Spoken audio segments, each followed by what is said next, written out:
Everyone says the same 3 words about this guy. Impossible, superhuman, built different. But those are just words. Nobody ever explains what he's actually doing. So tonight, no hype, just the answer to one question.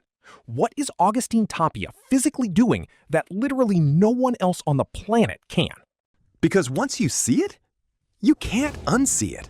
San Fernando del Valle de Catamarca, a small mountain city in northwest Argentina, that's where this started. He picked up a racket as a kid. By 19, he'd crossed an ocean. By 22, world number 1. They gave him names: the Mozart of Catamarca, El Mago, the magician, the cosmonaut, for the way he flies. But here's the thing the nicknames hide.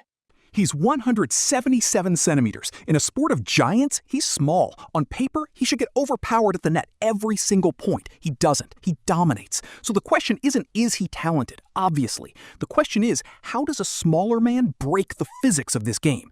3 answers: his eyes, his engine, and his hands. Watch his feet, not the ball. He's already moving. The ball hasn't even been hit yet. People call this reading the game. Sports scientists call it something less magical: anticipation.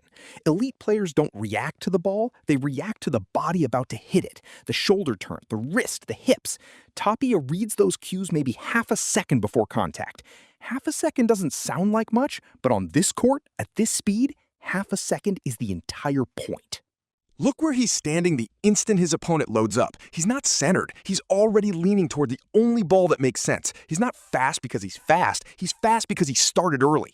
That's not reflex. That's a decision he made before you even saw the shot. Now the part that makes no sense with his height. He gets pushed out of the court, fully outside the glass. Then, this happens.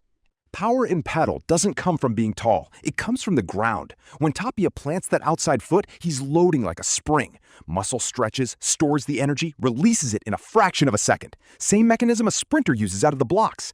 He's 177 centimeters, but the force he gets back from the floor, that's elite. That's why he can hit a full sprint, stop, reverse, and re-accelerate before his opponent is even reset. Most players run to the ball and stop. Tapia runs through it, and he's already on his way back.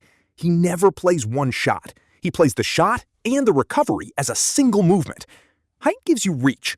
Explosiveness gives you a second life on every point. He traded one for the other, and the trade wins. Last piece, and this is the one you feel but can't explain.